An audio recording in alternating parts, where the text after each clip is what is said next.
AFC West. You gonna watch? You gonna watch like the U.S. Open when you sit there and watch it on Sunday? Yes. Okay, you're not a golf fan. I will be. I said yes. Sure. Yeah, sure. Sure you did.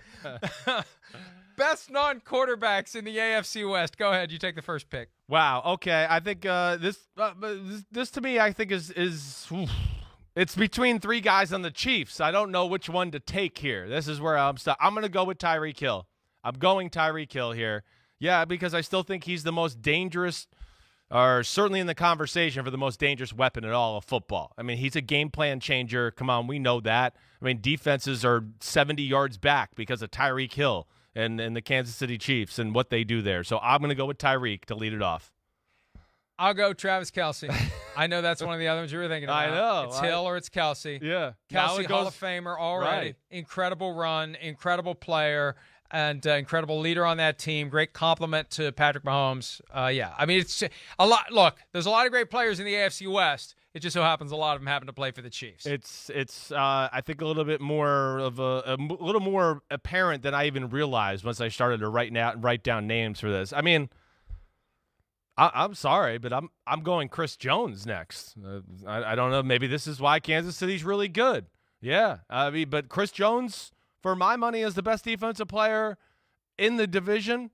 I mean, arguably, other than Aaron Donald, I could say Chris Jones is maybe the best defensive lineman in football. So I got to go there. He's just too damn good. And, I mean, he's so good that they're going, hey, now you're dominate defense end. You were dominating D tackle. Go to defense end and dominate there. So, yeah, I got to go. Now that we've paid you as a high-end defensive tackle, go play defensive end. Right. And trust me, if he plays defensive end and plays well, there's going to be a renegotiation coming, as there should be for Chris Jones.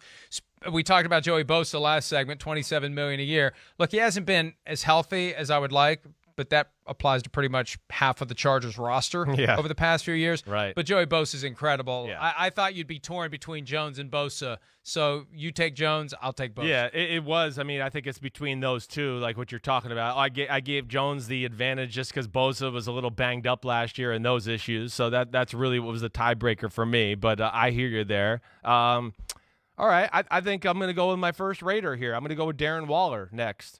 Darren Waller, other than Travis Kelce and George Kittle, I think it's pretty safe to say he's top three-ish in football at the position.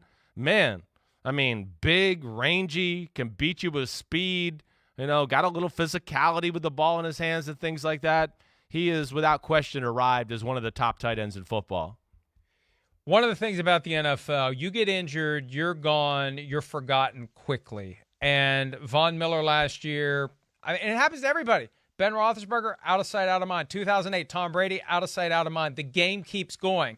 We can't forget that Vaughn Miller is still one of the premier pass rushers in the NFL, despite the injuries, the ankle that wiped out all of his 2020 season. So I'm not going to sleep on Vaughn Miller. He's still one of the best guys in all of football and one of the best players in his division. Yeah, I agreed. I'm expecting big things from him and his, dynamic duo buddy and Bradley Chubb this year because I think he's right there with him as far as close to being that kind of guy. And I'm with you. I hope Vaughn Miller tears it up this year and kicks some butt. It's funny, him, Derwin James, right? They're two of the better defensive players in football. Didn't play last year, along with Bosa, who barely played. Whew, man. I'm going back to Chiefsville. I am. I'm going to Orlando Brown Jr.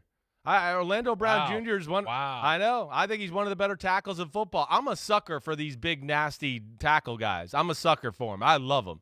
I love guys that can, they throw out one arm and the defense end flies back 10 yards. And, the pass rusher thinks he's got the edge on them and they get pushed 15 yards down the field by one little shove by these guys. Overpowering in the run game and really damn good at pass protecting. I'm going Orlando Brown Jr.